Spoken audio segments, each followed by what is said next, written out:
Right. So thanks to everybody for making it to this first opening night, the first ever for our certified competency courses. We have had to roll out this program some time back and have gone back, worked on it, and came back again and given it a new shot. So this is not the first time we are rolling out this program, but actually we have decided to revive it again and roll it out for the benefit of all our prospective candidates. Now, why the certified competency course? Now, the world is changing when it comes to our regulatory frameworks. As accountants, we are expected to be very adequately mindful or knowledgeable in certain frameworks that can assist us to be very effective in our roles. So for you, the corporate accountant, IFRS is non-negotiable. For you in the public sector, the IPSAS is non-negotiable. And we have the current development regarding the area of ESG and sustainability, which obviously affect all accountants now, and they need to have this competency in terms of being able to prepare and disclose information on aspects of the entity, clearly issues of sustainability. And that is the reason why we have put together this particular competency course to certify colleagues who have been able to go through this course to clearly demonstrate practical understanding of these specific frameworks. So for the first program, which I would put on the screen immediately, today I wouldn't waste too much time because everybody know the subject area. So the first program that I want to talk about will be the IFRS Certified Competency course. And this training is structured in a way to help you, the accountant or the finance person who has or who is in the financial reporting process, preparing financial statement, to be able to demonstrate the applicability of IFRS. When we go through our various training as accountants, IFRS is the backbone of certain papers like financial reporting, corporate reporting. Without knowledge on IFRS, you cannot make it. Most times, in order for us to pass, we try as much as possible to just gloss over some standards in order to be able to pass the exam without not being able to demonstrate them practically.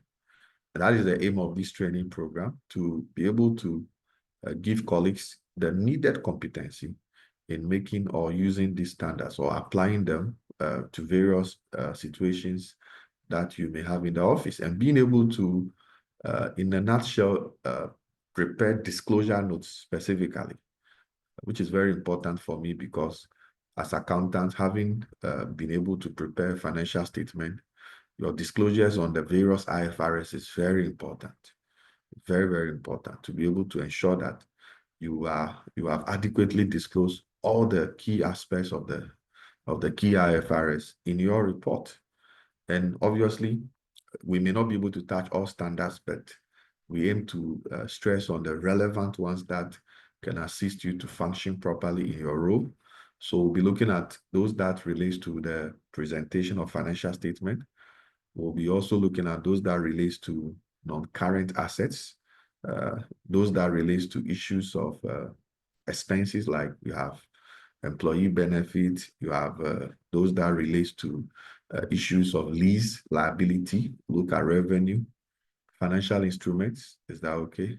And then some extensive work on business combination, which is also very relevant in the context of work, because yes, you may not have encountered that practically, but you may also need that skill because you may not know, you may end up in an entity where the entity's financial statement requires you to consider issues of business combination or consolidation, and that skill is very important for you to demonstrate. So that is what the IFRS training is seeking to achieve. You being able to demonstrate the applicability of this framework in preparing a financial statement, and adequately also giving the competency to be able to prepare disclosure notes Because if you see a regular financial statement, you have a lot of disclosures regarding the standards. It's something that when we are doing corporate reporting, we don't emphasize.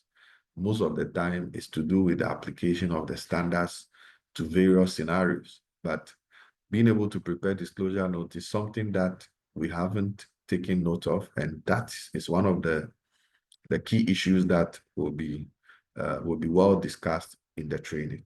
I believe it's clear. So that's for the IFRS, which will run for minimum 3 weeks. We expect to do this for 3 weeks, if not more. But the aim is to ensure that as much as possible, candidates are able to demonstrate knowledge on the standards, specifically the IFRS.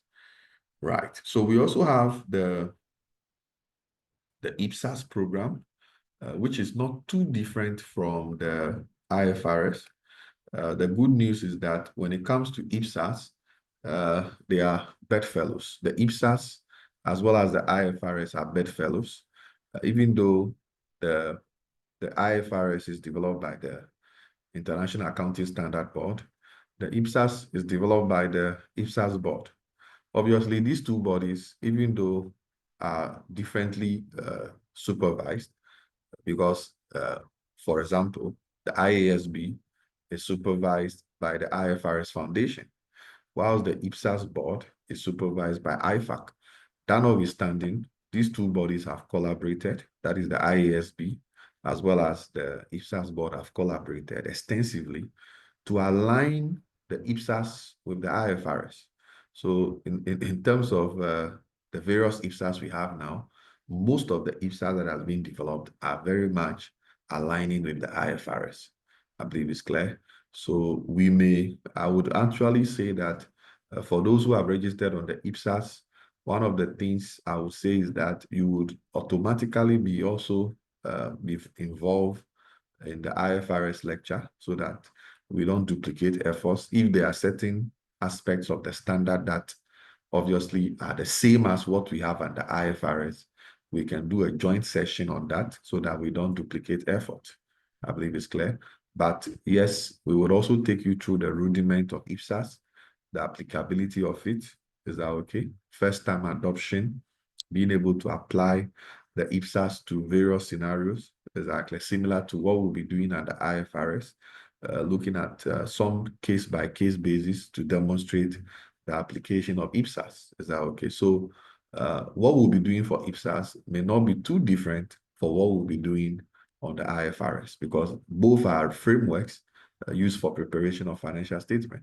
The IFRS for private entities and the IPSAS for public sector organizations. So as I said, there's a lot of effort between the two bodies to ensure there is some convergence regarding the two frameworks. And these frameworks are very important, exactly, in preparing financial statement.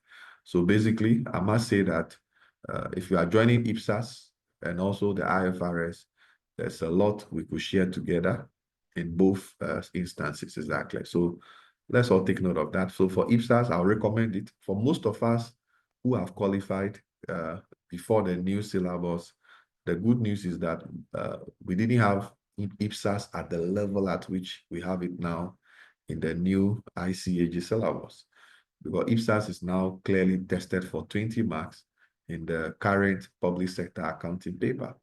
And it's a very demanding area now. If you look at last sitting, the question paper, it was on borrowing cost in the public sector. And I must say that the question was very, very difficult.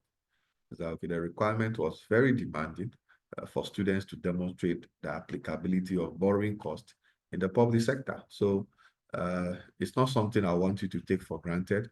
If you have qualified now and you don't have this knowledge, this demonstration may not be easy for you. Is that okay? You may find yourself in a situation where you need to demonstrate these standards. And I can tell you, if you don't have the needed knowledge, as you climb up the ladder, you may have challenges in your role. Exactly. The last training program will be on ESG, which is clearly the next big area now, ESG and sustainability. We decided to call it ESG, but technically it will be a training on sustainability. Is that okay? Because Technically, we've moved from corporate social responsibility to now preparing ESG, and then now we have sustainability. So that has been the scope. A lot has changed in the way we present non-financial information, because the essence is that we accountants, we are so minded on preparing financial report without not considering non-financial reports. And basically, we lack the competency in that area. I must say that when I used to start teaching corporate reporting specifically from 2015, around 2015, 2016, the 2015 to 2019 syllabus actually had non-financial reporting issues there. But I must say that the 2019 to the 2024 syllabus of the ICA excluded issues of non-financial reporting. So those who have qualified in the last 4 years technically lacks competency in this area, specifically ESG, as well as non-financial reporting and sustainability. And it was a major deficiency, I must say, on the part of the framers of the syllabus to exclude non-financial reporting as part of corporate reporting for the syllabus for the 2019 to the 2024 syllabus for the ICAG program. So most who have qualified in the last 4 years lacks this necessary competence. And I must say that if you found yourself in that category, this is non-negotiable, because this is where the world is going now. It's the new gold mine for the profession. We are now having to set up sustainability department and need of sustainability reporting officers. And the accountant is the main person who can do this. So you need the ability and the skills to convert financial information to non-financial information and present such disclosures for stakeholders or users to understand exactly the non-financial aspect of the financial report. And that is a skill, I must say, most of us are lacking. Exactly. So we'll take our time, take you through the background to the development of sustainability reporting. We'll look at some relevant sustainability reporting frameworks and how they are applicable. We'll look at the current issued integrated reporting, which is no more available, but now we have the International Financial Reporting Standard on Sustainability, which has been developed by the ISSB, S1 and S2. We'll be looking at that. And then we'll also look at some of these ESG practices that clearly has become relevant in our domain, specifically those of SEC as well as BOG, whatever practices they recommend that should be applicable, we'll look at that. We also need to understand environmental accounting, environmental audit, and environmental management systems, because companies now invest so much in environmental management systems. And if you are a person in the position to prepare these reports, you must be familiar with what goes into an environmental management system. So this particular program, specifically the ESG, I must recommend, it's a top tier program currently in development. It's an issue that concerns us, and it's an area that we have no choice than to build competency, because the profession is changing, and I can tell you this is the next gold mine for the profession. I believe it's clear. So on that note, I think I've made my point clear. These are three relevant programs, competencies that you must have if you want to be an accountant. I would encourage you to try your possible best to join at least any of these programs, if not all, because they are skills or competencies you must demonstrate. And without them, you may not be relevant in the long run. Exactly. So that is it. The IFRS, the IPSAS, as well as the ESG competency courses. So this is the first time we are doing this. We've tried to do this last year, but due to certain challenges, we couldn't do that. But now we have rolled it out, and it has come to stay. And I can tell you there will be so much that you are going to get out of this. In terms of facilitators, I will be facilitating. I have other colleagues who will also be joining in doing that.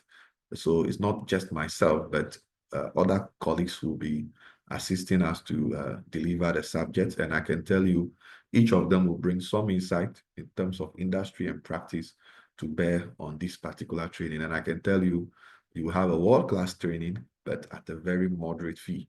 Exactly. When this program was rolled out, initial fee was 1,500, but as I said, we went back, came back, and made it a bit cheaper so that colleagues can take advantage of it. And I can tell you, colleagues are registering, and this first session will be very beneficial. It's the same thing we did with the practical accounting programs, the financial modeling, as well as the audit training associate courses. We've been able to roll out those programs successfully and has become, I would say, become very acceptable to students. And those are our trainings specifically on technology. Is that okay? So our practical accounting, our financial modeling, as well as our trainee audit associate program emphasize technology because we train you on how to use the accounting software to prepare financial statement for the practical accounting, for the financial modeling, how to use advanced Excel skills to do your dashboards as well as prepare reports.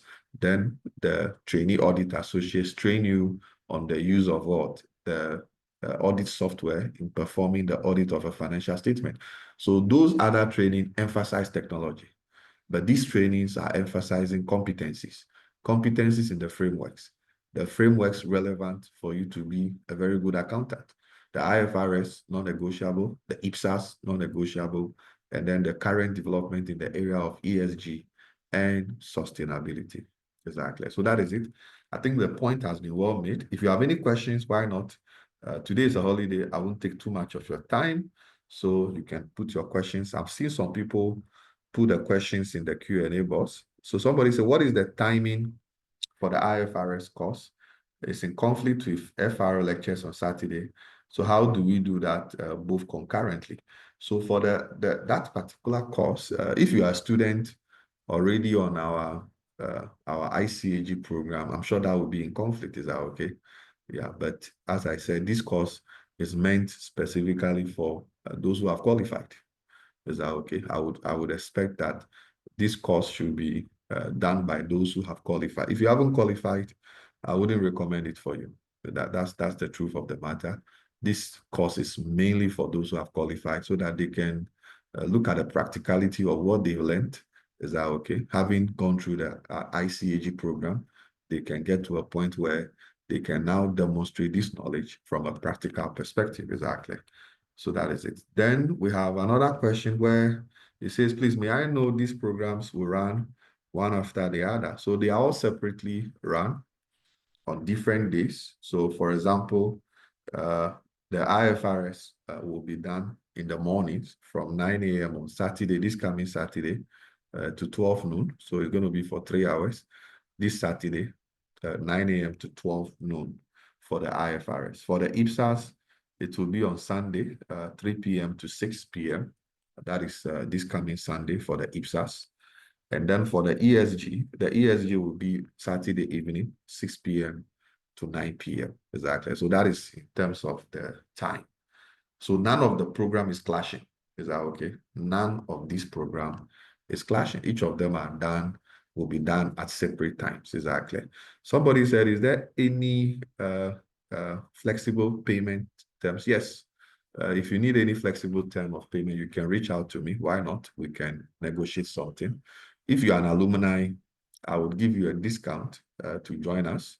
So those who are Aspire alumni, you have an automatic discount. So you can reach out to Comfort, who is our business development officer. So she can help you register at a discount, especially our alumni. Take advantage of it. Exactly. Somebody say, yes, does this program qualify for CPDs? Yes, it does. Very much so. We actually submitted our synopsis to the institute. That is the technical department, the training department, and clearly they have confirmed the content of this course and will be awarded in terms of CPD. So you don't have a problem. Once we are done, we'll facilitate that for you so that you can obviously lock it in as part of your CPD fulfillment for ICAG. Exactly. We've done that, and clearly you shouldn't have a problem at all. You are going to get a credit for this. Is that okay? So I think it's 30 credit hours. Is that okay? So that is for the course. It's actually 30 credit hours if you are done with this course. Exactly. So it qualifies for CPD with the ICAG. As I said, the synopsis of this training has been shared with the institute, and obviously they have confirmed that these contents are in line with the requirement of any professional accounting program in terms of CPD. Exactly. And these issues are clearly in line with the expectations of anybody who is wanting to develop themselves. Exactly. Somebody say, how frequent will this program be held? It will be 3 times every year.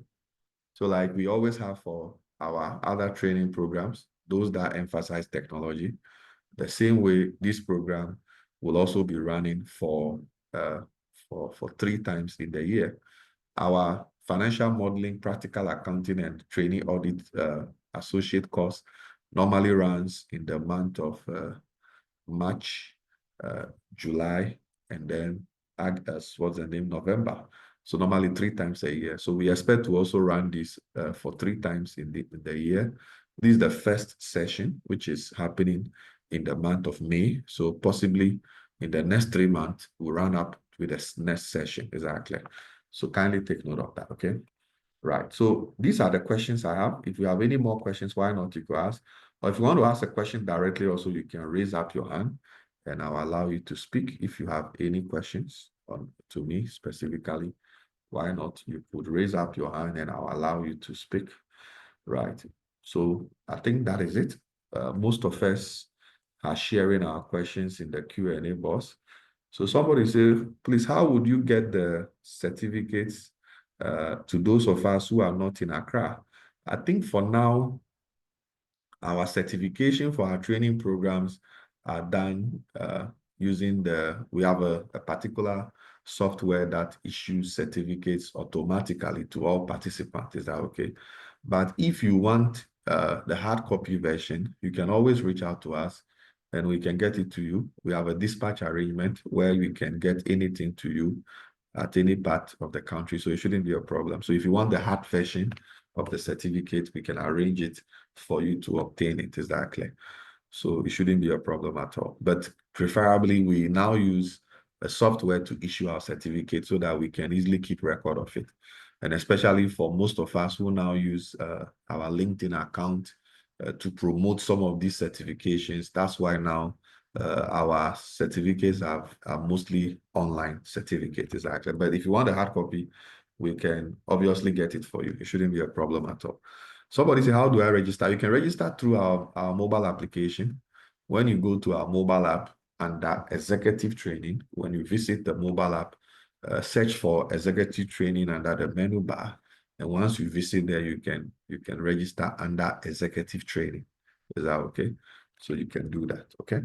Then somebody said, why have you, what do you call it? Somebody said, why have you not responded to my message? I think that's Africanus. Africanus, you are a stubborn boy.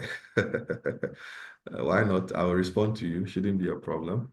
Right. So somebody said, would the session come off on the 17th May, the day of graduation?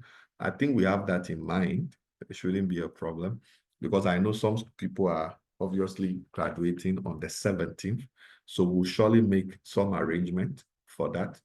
I think it has been the case whenever we do our executive programs and it clashes with our regular graduation, we will normally make a shift because most of our participants are all part of our alumni. So we normally will take note of that. So once you join the program, I think we are very much aware of the graduation. I will be there personally. So Benjamin is not a problem. I'll be there to take a picture with you. So I don't think I don't think you should be afraid that the lecture will be going on whilst you are doing your graduation because myself, I'll be there. So it shouldn't be a problem at all. So we'll make some changes when it comes to the 17th of May, exactly. And obviously next month, we also have another graduation for those who have done CIT. For our alumni who have qualified under the CIT program, we also have another graduation in June. So it's graduation in the next 2 months. So I'm very mindful of that. Okay, so Benjamin, it shouldn't be a problem at all. We'll surely take note of that and incorporate it into our itinerary.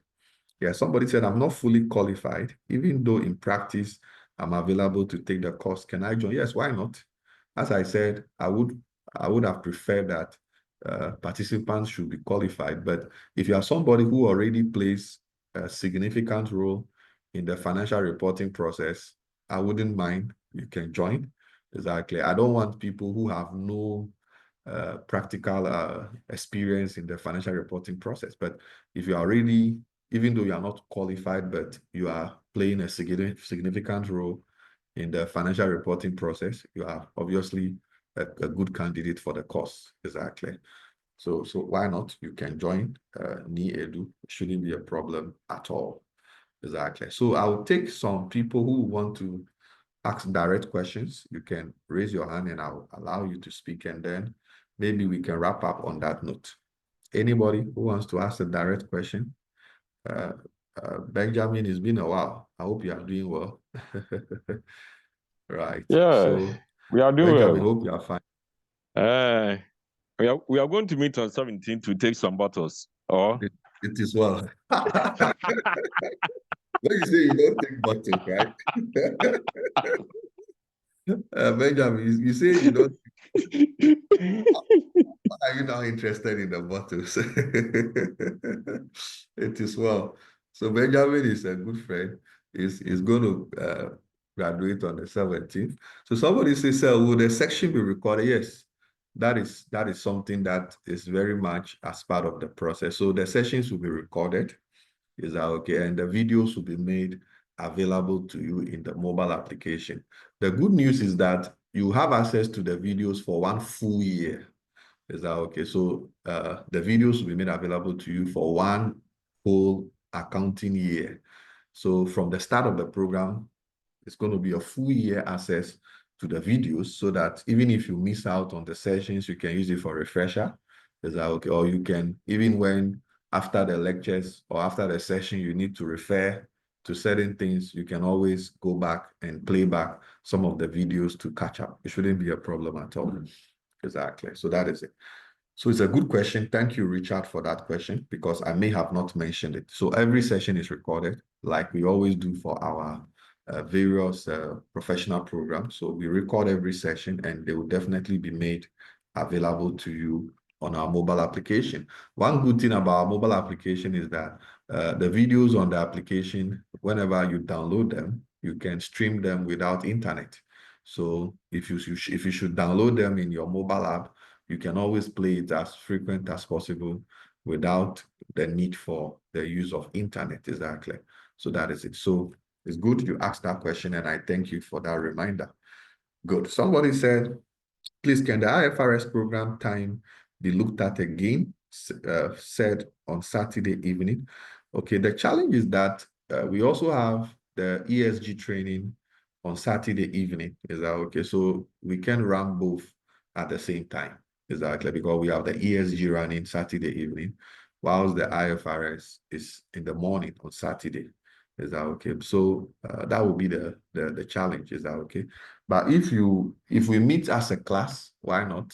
When we meet as a class and we have started the program and there's a need to make certain changes so as to make it convenient for every participant, why not? We can always make such changes. Exactly. So it shouldn't be a problem if we can make any changes to the time. I would rather want it to be very concerted. It should be something that all participants have agreed to and have a consensus to the change. Exactly. So why not? Salom, thank you for your question. So I think I've had so many questions. I wish I could have more, but I'm sure we have brought clarity to the entire program. So let me do a final overview of the various training programs, and then I would end it there. It's been an exciting opening session. I'm very happy to have all of you join this opening session, because without you, we wouldn't have this session. And I'm very happy that for the first time that we have rolled out these programs, we have this patronage in terms of participants. So for the IFRS, as I said, is for the practicality in ensuring that we bring to you a training program that build your competency in the application of the frameworks. Is that okay? So these frameworks are non-negotiables. If you're an accountant, you may have done corporate reporting, you may have done financial reporting. At best, you may have applied these standards in the exam or in your studies, but the practicality may be lost on you. Is that okay? Whenever you're writing exam, there's so much pressure because there's so much to learn or so many principles to learn within a very short period of time. And therefore, we don't have the ability to be able to appreciate some of these issues. Is that okay? So the course is meant to help us at best understand the practicality of these frameworks and be able to demonstrate them using certain scenarios. And obviously, as I said, one of my main very much important aspect of the training, especially on the IFRS, is to be able to present disclosure notes, because for most of the requirement that we expect to deal with, the disclosures are not done. Anytime we are teaching financial reporting, corporate reporting, that is an area that we don't tackle in the regular class when we are teaching these standards. So, but from the practical point of view, the disclosure part of the standards are very important, and it's something that we have to make sure we update our knowledge on. I believe it's clear. So we'll do that. We'll start with some of the standards, specifically those that relates to the presentation. Then we look at those relating to non-current asset, those that relates to expenses, liabilities. We'll go through all of them and ensure that we have good clarity on most of the standards. For the IPSAS, as I said, there's been a lot of convergence between the IFRS and the IPSAS. Is that okay? So I would admit that some of the standards we'll be discussing under the IPSAS, I must admit, will be the same as the issues under the IFRS. We only need to have some explanation to the terminologies under the IPSAS, because most of the requirements under the IFRS have now been converging to the IPSAS, and therefore we may not duplicate effort in some of the standards when it comes to the IPSAS, because the requirements are almost the same. So whatever knowledge we have under the IFRS can at best be used for the IPSAS. So when we identify those similarities, we will have some converging lectures between both the IPSAS and the IFRS to make sure that we are all on the same page, exactly, so that we don't duplicate the effort. And as I indicated, the practicality is very important for me under the IPSAS, being able to demonstrate the knowledge of these standards in a practical way to resolve scenarios in the public sector, which clearly is of much concern to me. So for the IPSAS, very relevant. And as I said, for those who have qualified recently, the IPSAS was not something that was, or an area that was very much examined in the old syllabus. But now in the new syllabus for the ICAG qualification, this area has become a very major issue. It's now going for 20 marks when it comes to the application of the IPSAS. So it's a very much highly recommended area, which we shouldn't take for granted. And then now ESG and sustainability reporting. As I said, this is the new gold mine for the profession. Without this competency, you may not be able to fit into the new world. The new world now requires that accountants should be very concerned about non-financial reporting. So if you are to fit into the new world now, you must have this competency. The sustainability reporting clearly is a major area of knowledge relevant for the profession today. And for most of us who have qualified, as I said, under the syllabus, the ICAG syllabus from 2019 to 2024, this is an area that was not part of the syllabus. It was not included in the syllabus, the qualification syllabus of 2019 to 2024. This knowledge was not there, but has now been reintroduced into the 2024 to 2029 syllabus, which is very important. And that is an area that we have to emphasize now. So for those who didn't go through that qualification or have not gone through this knowledge, it clearly leaves a gap which must be filled. And I think this course is very relevant to ensure that you adequately prepare for the new world where accountants must demonstrate the knowledge in ESG and sustainability. And it's a very key area in the new world for the accountant, exactly. So we'll look at the background to the development of sustainability and look at some of the frameworks for sustainability and how they have come to stay. We'll look at integrated reporting, then look at the application of the S1 and S2, which has been issued by the International Sustainability Standard Board. And as I indicated, we also need to understand environmental management accounting, environmental management systems, and how those systems can help entities to collect relevant data to assist them in preparing sustainability report. And these are things that we need to know from a practical perspective and be able to apply them. I believe it's clear. So these are a roundup of the training. I will encourage you to take advantage of this program. These are competencies that are needed. A time will come, these competencies will become very much non-negotiables, and you must take advantage of it now before the time comes. And we are very happy to have all of you join us this coming Saturday for us to take off successfully. And I'm happy that, as I said, myself and other facilitators would assist to ensure that you are adequately certified with these competencies as listed. So on that note, thanks to everybody who made it to this program this evening. It's just a short meeting to ensure that we emphasize the benefit of the program and encourage or seek the attention of those who are yet to register to do so now. And as I said, for all our alumni, you have a discount package, so reach out to Comfort and she will assist you to enjoy the discount. So on that note, and on behalf of the team at Aspire, I wish you all the best and see you on Saturday. Benjamin, I hope you are not going to bring me some bottles on Saturday, on the 17th, right? So thank you. I miss all of you, right? It's been a very yes, long we'll time meet now. again. Well, so wish you all the best and have a very, very lovely evening. There's somebody who has raised up his hand. Does he have a question for me?